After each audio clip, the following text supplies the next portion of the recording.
Achim, what was the hardest challenge this time? Getting the mirrors right.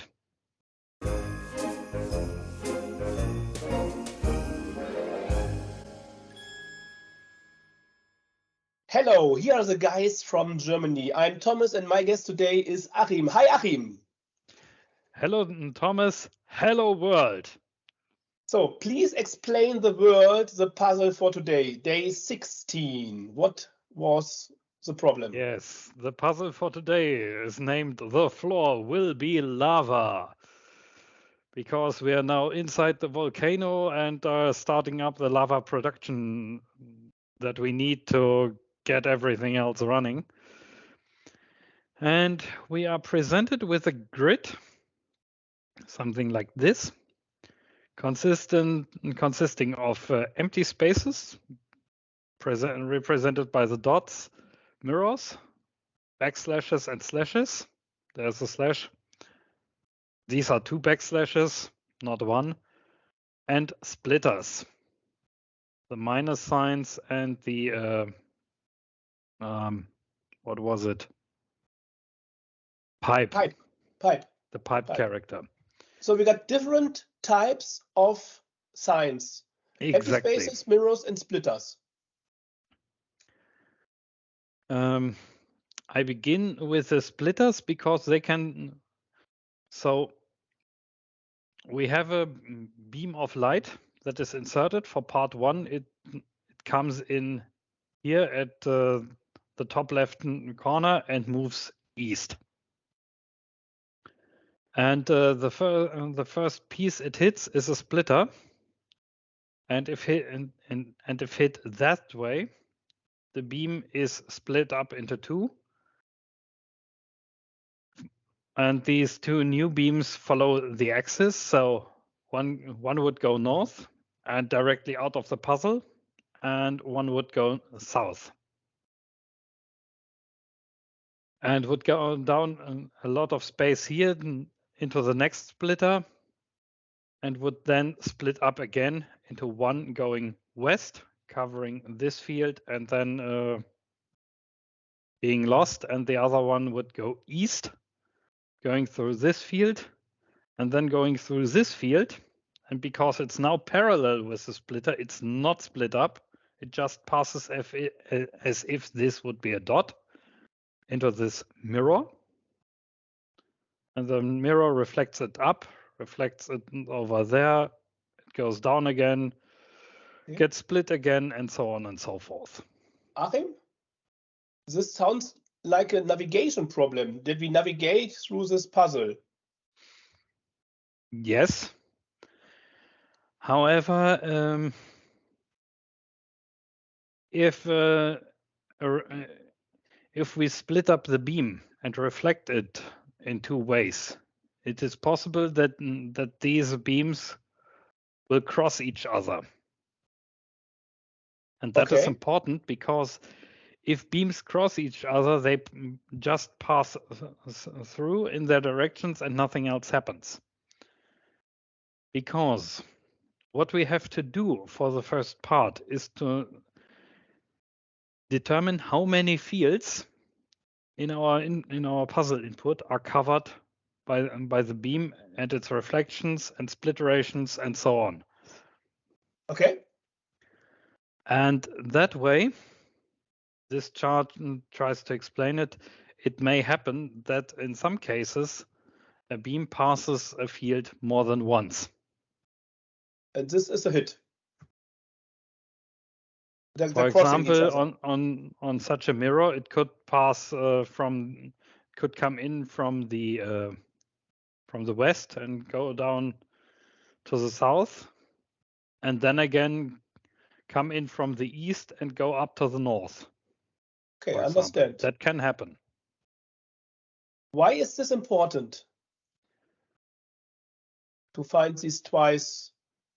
It is important because you can implement this either as a depth first search or a breadth first search.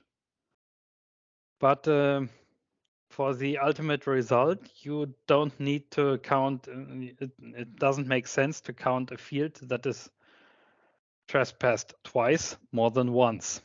But if you just stop there, for example, we have this area where we pass down with a beam of light first, and now we come from the east and cross it. We are not allowed to stop here, but we have to go over, but we would need to go through this as well. Okay, so we have to find all fields which are energized, also where the beam Exactly. is. Okay, but only count every field one time. Exactly. Okay, I got it. Then So I go into the code. energy. Nee, make it so. So I have for the reflection and split up stuff, I have this class photon, which tries to map the behavior of a single photon. The idea is if I look at it at the speed of light, I would see the actual photon moving. And this photon has a position represented by X and Y, and it has a direction of movement. So I declared for myself 0 would be northwards, 1 would be eastward, 2 southward, and 3 westward. Yeah. And whenever I need to store the state of my photon to determine whether I already encountered a certain field in a certain direction. That is important. I calculate a signature for the photon at that point of time. So I take the direction, I take the X and the Y coordinates and multiply and add them into a single long. Why with 20 and 10? What? These are shift left operations. Yes. So shift left 10 is a multiplication with 1024. Yeah.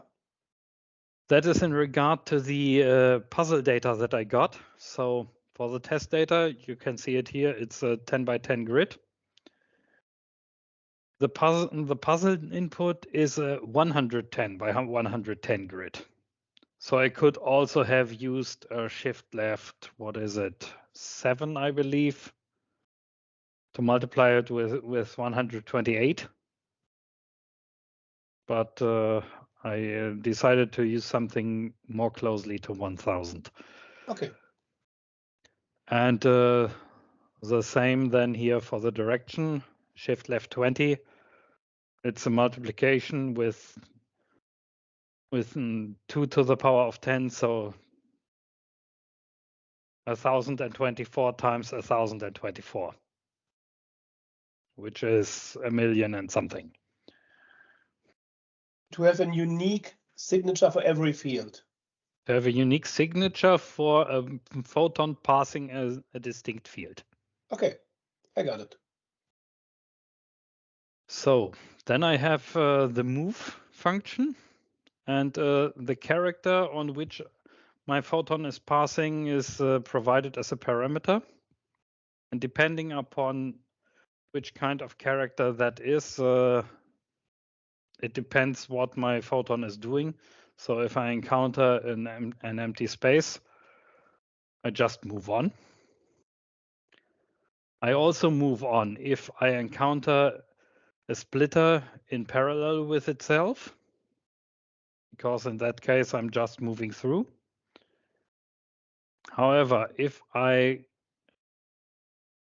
encounter a splitter orthogonally, I use the split method. I use it in both times, even if it's on different direction angles.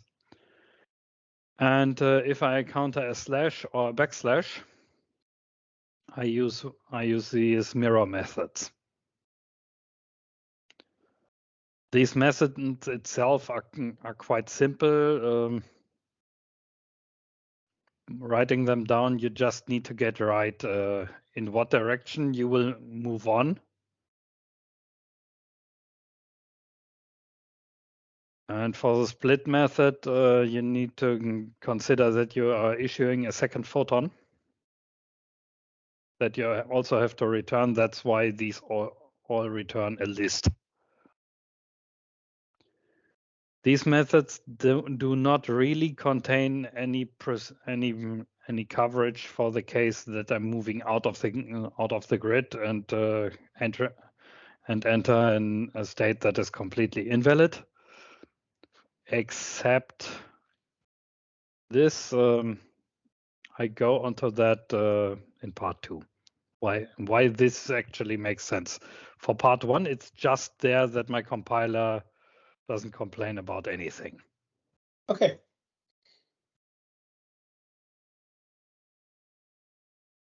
Something else for part 1?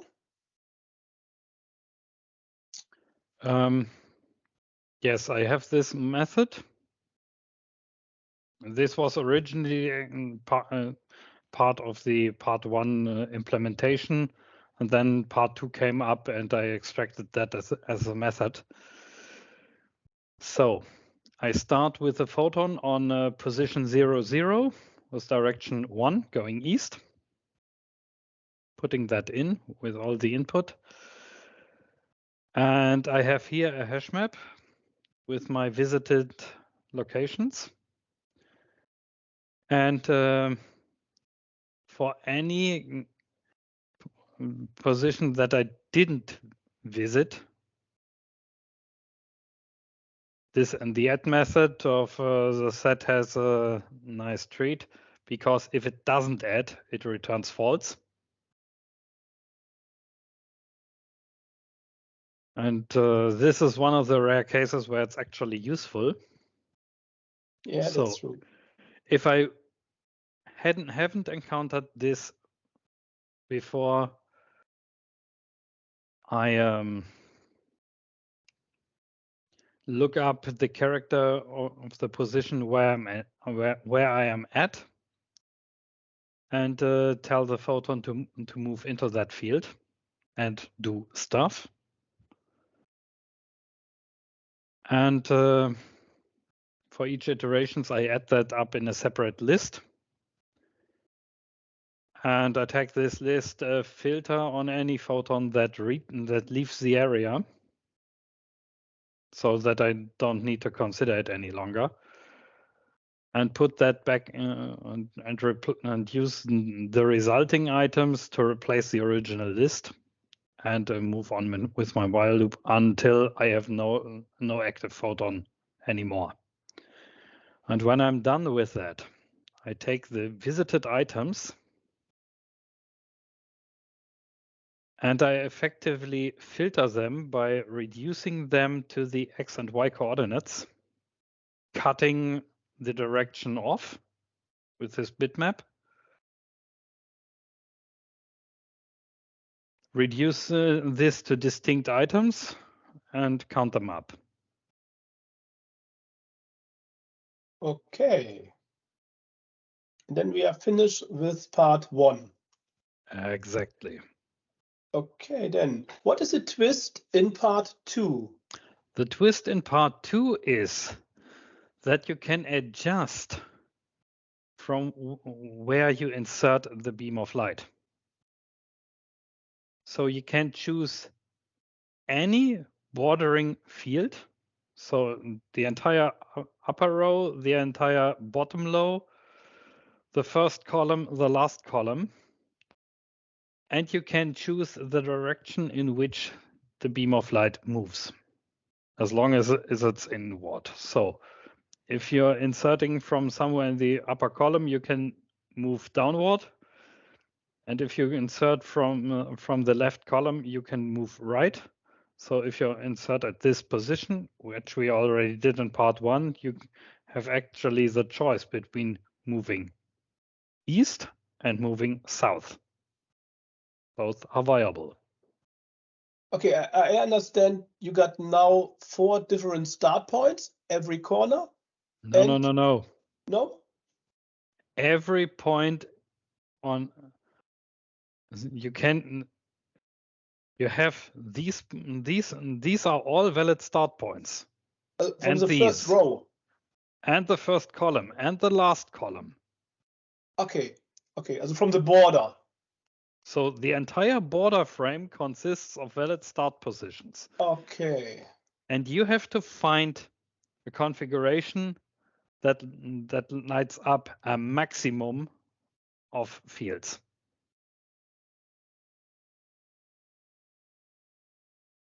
And have then to return how many tiles are energized with that configuration.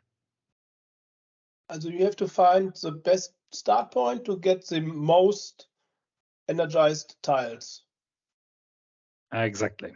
Okay. My approach was just using my implementation from part 1 and brute forcing every configuration through. So this is my part 2 method, which essentially runs through every configuration that is possible. So I go here through the X values, so X being the horizontal coordinate in my thinking, and have now the possibility to move down and have here another direction moving upward. So these are the approaches from the top and from the bottom row. Okay. And I only keep the maximum value that I get out of that. And then I have a second loop that goes through the epsilon values, starting from the first column and the last column, moving east or west respectively. Also your I in your loop is presenting an Y, epsilon and Y. Yes, Okay. I didn't refactor that yet. Okay. I refactored it here, but I forgot to do it here. Okay.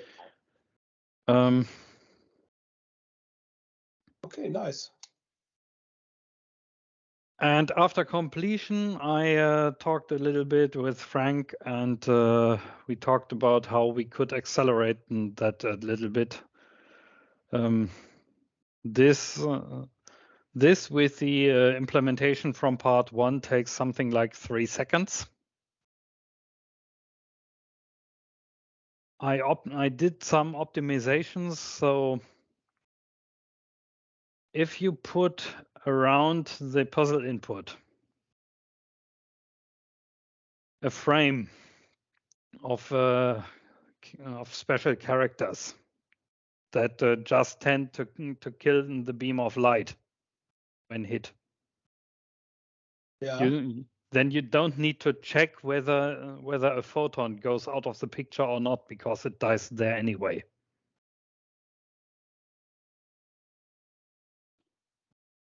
That is one thing, and the other thing, I built a 3-dimensional Boolean array here.